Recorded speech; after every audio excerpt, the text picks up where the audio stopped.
Please subscribe करें और देखें और एंटरटेनिंग वीडियो। दोस्तों हम अपने चैनल पे बहुत मेहनत से वीडियो बना रहे हैं, हमें आपकी सपोर्ट की बहुत जरूरत है। आप लाइक करेंगे और एक छोटा सा सही पर कमेंट करेंगे तभी हमारी वीडियो को प्यार मिलेगा और यूट्यूब की तरफ से रीच मिलेगी। तो कृपया करके एक लाइक और एक छोटा सा सही पर कमेंट कर दीजिए, धन्यवाद।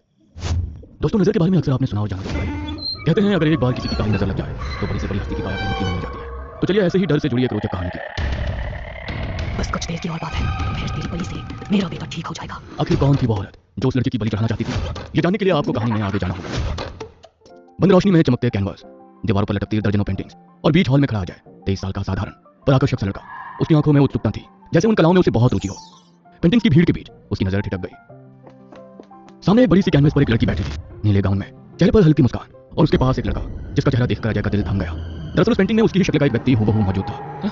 आखिर मेरी पेंटिंग किसने बनाई? उस पेंटिंग को देखकर अजय के मन में बहुत से सवाल उठ रहे थे। उसके मन में जानने की उत्सुकता थी कि आखिर उस पेंटिंग को बनाने वाला है कौन। उसने कुछ लोगों से पूछताछ करी तो उसे पता चला कि उस पेंटिंग को बनाने वाली लड़की वहीं एग्जीबिशन में मौजूद है। वो उसके पास गया। Excuse me. जी हाँ कहिए। लंबा कद, खुले बाल, होठों पर एक रहस्यमयी मुस्कान। वो लड़की बहुत ही खूबसूरत थी। अब वो जो पेंटिंग है उसमें जो लड़का है वो मैं हूँ। हाँ मैं भी ये देखकर हैरान हूँ। पर तुम तो मुझसे कभी मिले नहीं, फिर तुमने मेरी पेंटिंग कैसे बनाई? हम पहले कभी मिले नहीं है, पर मैंने ये पेंटिंग अपनी इमेजिनेशन से बनाई थी। मैंने कभी सोचा नहीं था कि इमेजिनेशन से निकलकर कोई किरदार बाहर भी आ सकता है। वैसे आपकी पेंटिंग बहुत शानदार है। Thank you. वैसे मुझे लगता है इस पेंटिंग के जरिए डेस्टिनी हमें मिलाना चाहती थी और अब हम मिल ही चुके हैं, तो क्यों ना साथ में एक कॉफी हो जाए। मालिनी बहुत खूबसूरत थी, लेकिन उससे भी ज्यादा उसकी बातें अच्छी थी, जिसे सुनकर ऐसा लगता जैसे कोई आप पर जादू कर रहा हो। इसलिए अजय भी मालिनी के साथ कॉफी पीने चला गया। कॉफी पीते हुए दोनों में काफी बातचीत हुई और कुछ ही पल में दोनों दोस्त भी बन गए। मैं शहर में नहीं हूँ और अभी शहर में मेरी किसी से खास जान पहचान भी नहीं हुई है। तुम पहले लड़के हो जिसके साथ बात करके मुझे बहुत अच्छा लगा। क्या तुम मेरे दोस्त बनोगे? मालिनी का अंदाज बाकी लड़कियों से कुछ अलग था, इसलिए अजय भी उसकी तरफ काफी अट्रैक्ट हो चुका था। अजय एक मिडिल क्लास फैमिली का इकलौता लड़का था। उसके माता पिता उससे बहुत ज्यादा प्यार करते थे।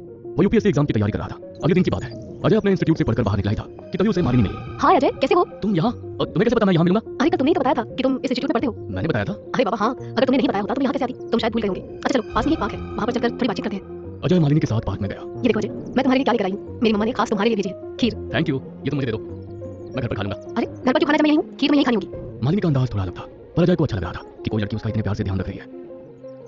अजय ने वो खीर खा ली। इसके बाद मालिनी ने उसे वही पेंटिंग गिफ्ट भी की जो एग्जीबिशन में लगी हुई थी। यार ये पेंटिंग तुम मुझे क्यों दे रही हो? तुम्हें इसके बहुत अच्छे पैसे मिल सकते हैं। हाँ पैसे मिल सकते हैं, पर मैं चाहती हूँ ये पेंटिंग हम दोनों की मेमोरी के तौर पर हमेशा मौजूद रहे। इसे तुम अपने कमरे में लगाना, जब भी तुम इसे देखोगे तुम्हें हमारी मुलाकात का पहला पल याद आएगा। इसके बाद उन दोनों ने थोड़ी बातें की और वो दोनों अपने घर चले गए। उसी रात की बात है, अजय अपने बिस्तर पर बैठे किताब पढ़ रहा था। तभी उसे एहसास हुआ जैसे उसके कमरे में कोई मौजूद है। उसने चारों तरफ देखा पर उसे कोई नहीं दिखा। उसे लगा ये सब बस उसका एक वहम है, इसलिए वो सो गया।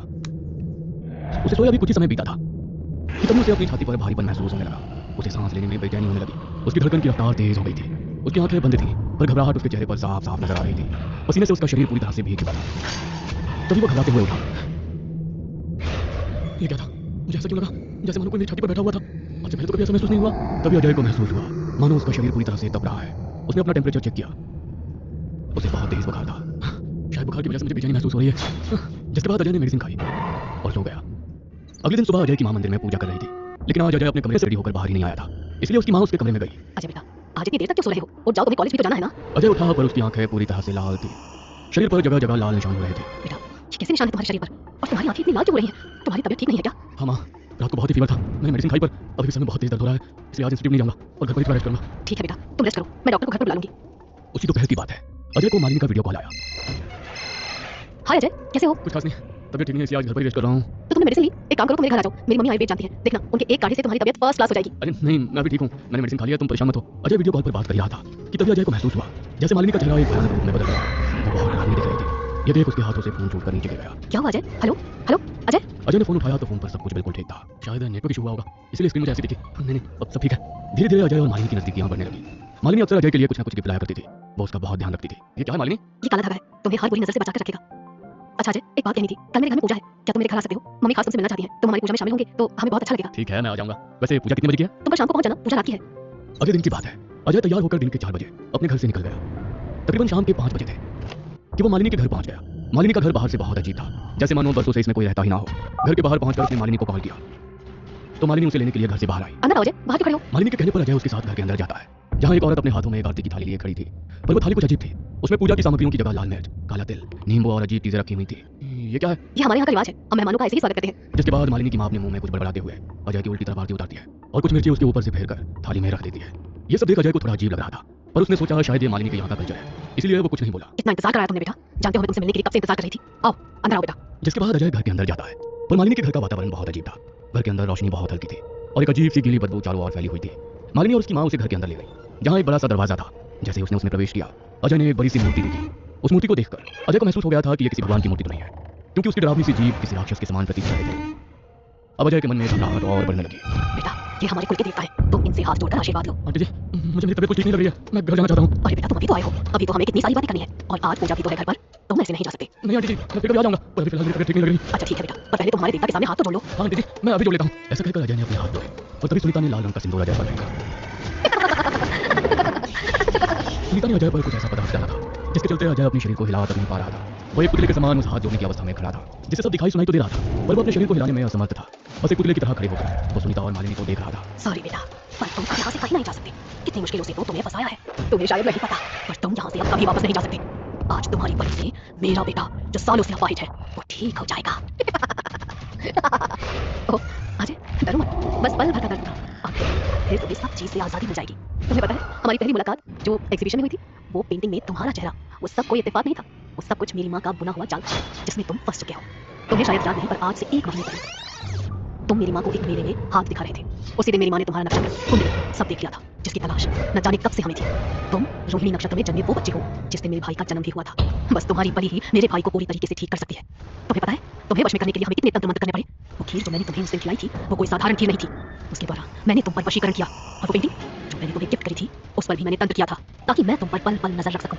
पर कुछ तो ऐसा था जो हमारा तंत्र बार बार असफल हो रहा था। तुम्हारे पास कोई तो ऐसी शक्ति थी जिससे मैं तुम पर वशीकरण नहीं कर पा रही थी, इसीलिए मजबूरन मुझे आज तुम्हें घर पर बुलाकर ये सारी प्रक्रिया पूरी करनी पड़ी। बेटा, तुम इसे इतना कुछ क्यों बता रही हो? कुछ ही देर में तुम्हारे भाई को नया जीवन मिलने वाला है। जाओ उसे लेकर आओ और मैं पूजा की तैयारी शुरू करती हूँ। आखिर समय पर इसकी बलि भी तो देनी है।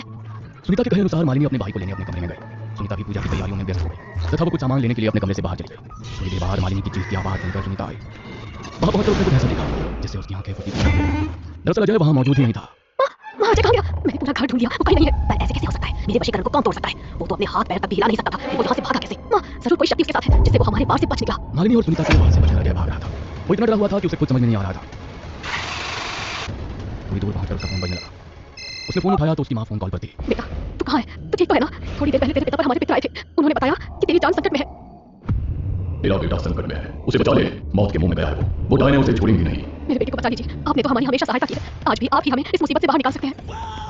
बेटा, तू ठीक तो है ना? मैं तेरा फोन कब से ट्राई कर रही थी, पर फोन भी नहीं लग रहा था तुझे। अजय को समझ आ गया था कि आज जिस शक्ति ने उसकी जान बचाई थी वो साक्षात उसके पितरों थे, जिन्होंने उसकी रक्षा की थी, जिनकी शक्तियों की वजह से वो वशीकरण से बाहर आया था और मौका देखकर वहां से बाहर निकला। इसके बाद अजय ने अपनी माँ को सारी घटना बता दी। बेटा, तू डर मत, हम तेरे पास ही आ रहे हैं, वहीं से सीधे मंदिर चलेंगे। इसके बाद थोड़ी देर में ही सभी लोग मंदिर पहुंच गए। अजय अभी भी बहुत बुरी तरह से डरा हुआ था। पंडित जी ने हवन करना शुरू किया। हाथ में बंधा हुआ काला धागा उतारो। पंडित जी के कहने पर अजय ने वो धागा निकाल दिया। अच्छा हुआ आप लोग इसे यहाँ लेकर आ गए। ये भले ही उन डायनों के यहाँ से निकल आया था, लेकिन वो लोग वापस इस पर फिर से वशीकरण कर सकते थे। उस लड़की ने जो भी चीज तुम्हें दे रखी है उन सब चीजों को नष्ट करना होगा, तभी आपका बेटा बच पाएगा। आज आपके पितरों ने आपके बच्चे की जान बचाई है। ये आपके सामने इसलिए जिंदा बैठा है क्योंकि इसके साथ इसके पितर थे। इसके बाद पंडित जी हवन करके अजय की शुद्धि करी तथा एक कवच उसे पहनने को दिया। इसके बाद अजय ने मालिनी से जुड़ी हर चीज को घर पर आकर जला दिया। उस दिन अजय मौत के मुंह से बाहर निकल कर आ गया था, पर आज भी वो उस दिन की घटना को भुला नहीं पाया। इसलिए दोस्तों, आप भी अजय की तरह किसी पर भरोसा करने से पहले उसकी जांच सही से कर ले, नहीं तो जो घटना अजय के साथ हुई वो अगली बार आपके साथ भी हो सकती है।